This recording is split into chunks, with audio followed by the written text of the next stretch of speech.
Approchez, approchez-vous du feu, mes enfants, que vos pas soient légers et vos cœurs ouverts, car lorsqu'une histoire s'élève dans la nuit africaine, ce ne sont pas seulement des mots que l'on entend, mais la voix des ancêtres qui traversent le vent. Écoutez, là-bas, au cœur des hautes terres du Fouta Djallon, les montagnes dressent leurs épaules comme de vieux sages enveloppés de brume. À l'aube, la lumière caresse les plateaux verdoyants et les cascades chantent en tombant sur les rochers polis par le temps. Les herbes frémissent sous le souffle du vent, comme si la terre elle-même murmurait un secret ancien. Dans ces hauteurs sacrées, où les sources naissent comme des bénédictions, le visible et l'invisible marchent côte à côte. Les bergers y conduisent leurs troupeaux, les femmes y puisent l'eau claire et les anciens y lisent les signes du ciel. Mais sachez-le, toutes les choses que l'œil voit ne sont qu'une partie du monde. Car au-dessus des vallées, au-delà des nuages voyageurs, veille une présence discrète, une reine que nul ne voit, mais que chacun ressent. Et ce soir, si vos esprits sont attentifs, peut-être entendrez-vous son souffle dans la montagne.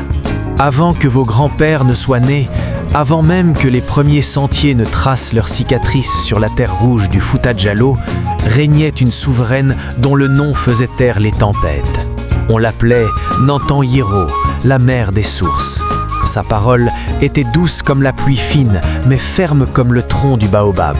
Sous son règne, les troupeaux prospéraient, les récoltes mûrissaient en abondance et les querelles trouvaient toujours justice.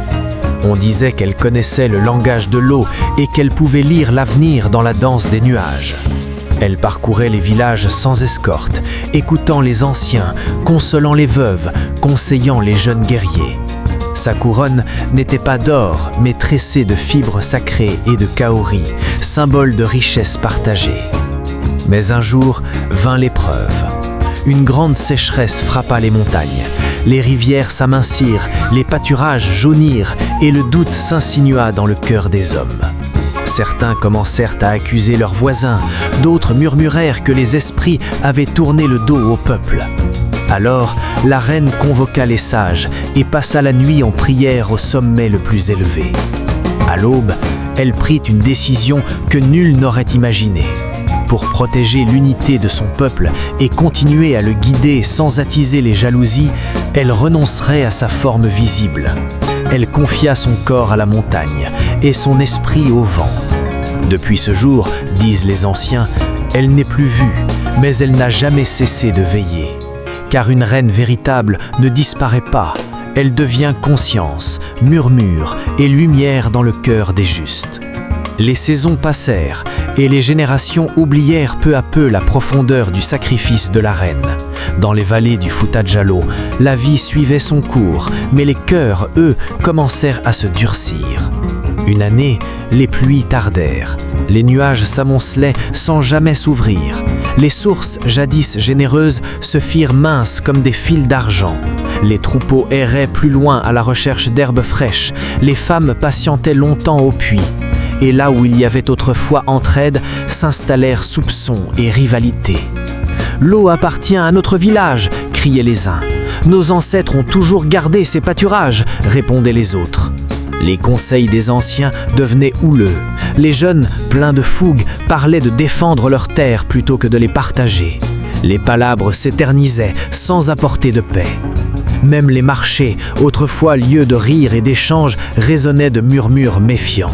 Certains disaient « La reine nous a abandonnés ».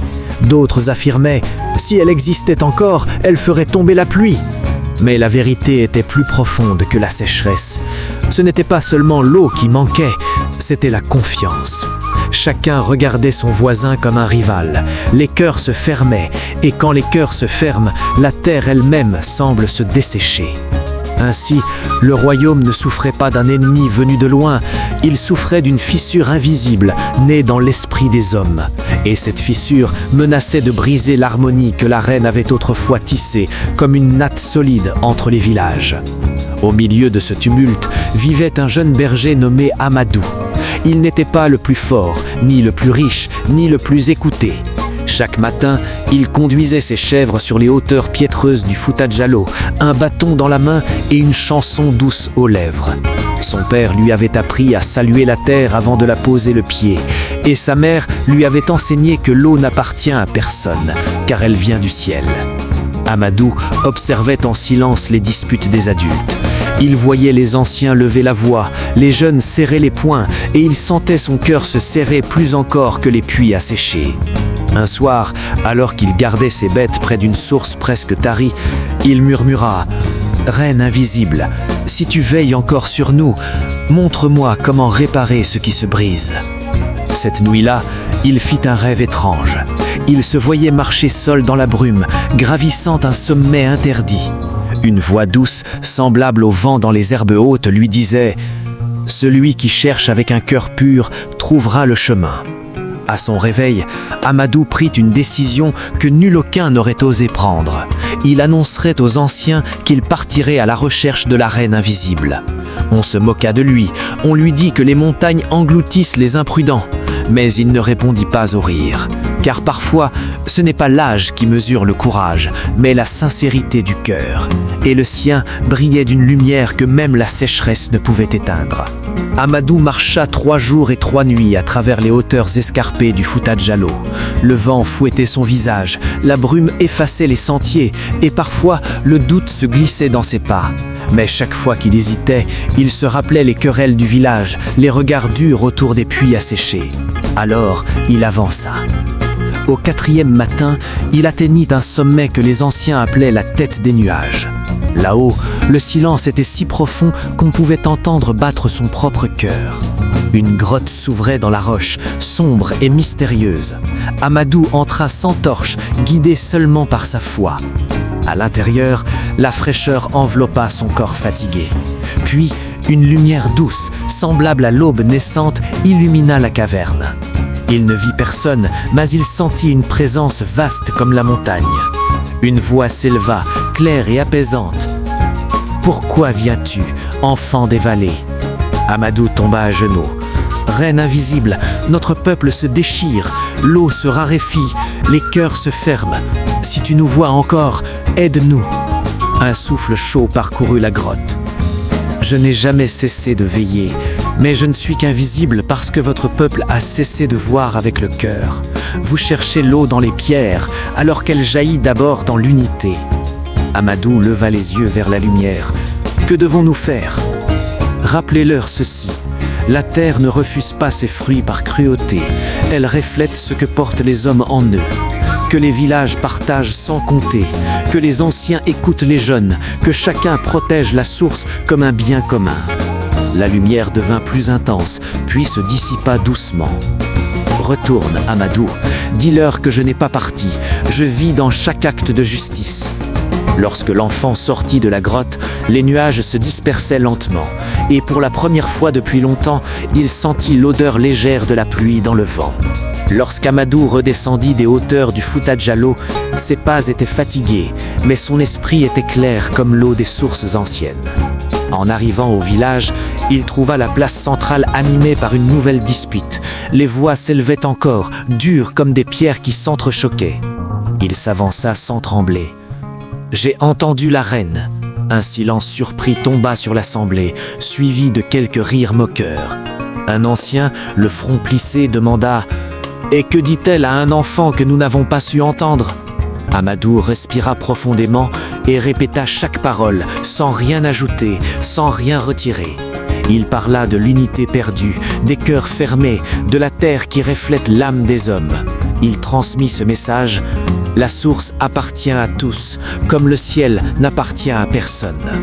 Ces mots ne tondaient pas comme ceux des guerriers, ils coulaient doucement, mais ils trouvaient leur chemin. Une vieille femme, appuyée sur son bâton, baissa la tête. Un jeune éleveur détourna les yeux, honteux de ses paroles passées. Peu à peu, le silence devint réflexion. Alors, un des anciens se leva. « Si un enfant a pu gravir la montagne pour chercher la paix, nous pouvons au moins descendre de notre orgueil. » Ce jour-là, les villages décidèrent de creuser ensemble un nouveau canal pour partager l'eau restante. On établit des tours équitables pour les pâturages. Les palabres retrouvèrent leur sagesse d'autrefois.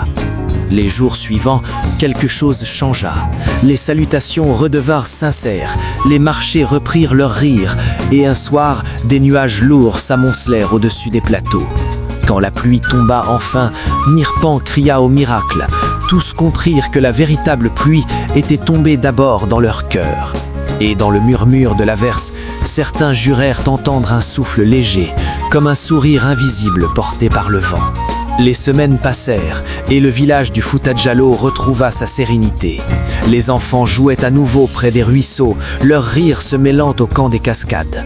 Les anciens, jadis sévères et méfiants, partageaient leurs conseils avec patience et bienveillance, et les jeunes écoutaient avec respect. L'harmonie, longtemps oubliée, avait repris sa place comme la brume qui caresse les sommets au lever du dos. Un soir, alors que le soleil disparaissait derrière les montagnes, Amadou gravit à nouveau la colline sacrée. La brume s'élevait doucement et le vent semblait murmurer son nom. Au sommet, il leva les yeux et vit, pour la première fois, une silhouette lumineuse se dessiner au-dessus des plateaux verdoyants. La reine invisible apparaissait enfin, sa présence douce et majestueuse illuminant la vallée en contrebas. Elle n'avait pas besoin de mots, son éclat suffisait à rappeler aux hommes que la justice, la sagesse et l'unité sont les véritables trésors du peuple. Amadou redescendit, le cœur léger. Les villageois, témoins de la lumière éphémère dans le ciel, comprirent qu'ils n'avaient jamais été abandonnés. La reine continuait de veiller sur eux, invisible, mais toujours présente dans leurs actions, dans leur respect mutuel et dans la protection de la nature. Le jeune berger devint un guide reconnu, non pas par la force ou la richesse, mais par la sincérité et la sagesse qu'il avait semées dans les cœurs. Les villages, unis et solidaires, prospérèrent. Et chaque fois qu'une dispute menaçait de renaître, on se rappelait le souffle de la reine, invisible mais éternel, qui soufflait dans les montagnes, rappelant à chacun que la paix et la justice se nourrissent dans le cœur des hommes avant tout. Ainsi se termina l'histoire, non avec la perte ou la peur, mais avec la lumière de l'unité et la promesse que le courage et le cœur sincère peuvent transformer même les temps les plus sombres. L'histoire de la reine invisible des montagnes du Fouta-Djallon nous enseigne que la véritable force d'un peuple ne réside ni dans la richesse ni dans la puissance, mais dans l'unité et la sincérité des cœurs. Lorsqu'Amadou, un enfant humble et courageux, osa chercher la reine malgré les moqueries et les doutes, il montra que le courage ne dépend pas de l'âge, de la taille ou du statut, mais de la pureté des intentions et de la détermination à agir pour le bien commun. La reine invisible, quant à elle, rappelle que le rôle du leader ou du guide n'est pas seulement de montrer le chemin, mais de semer la sagesse, la justice et le respect.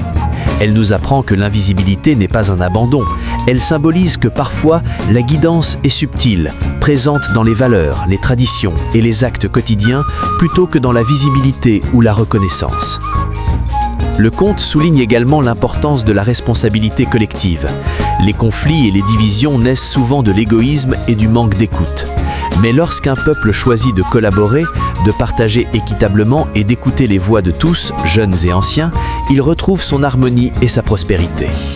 Enfin, il nous rappelle que ce que l'on croit perdu n'est jamais définitivement perdu. La sagesse, la justice et l'unité existent toujours, comme la pluie qui revient après la sécheresse, à condition que l'on sache chercher avec un cœur sincère et agir avec courage. Ainsi se termina l'histoire, non avec la perte ou la peur, mais avec la lumière de l'unité et la promesse que le courage et le cœur sincère peuvent transformer même les temps les plus sombres.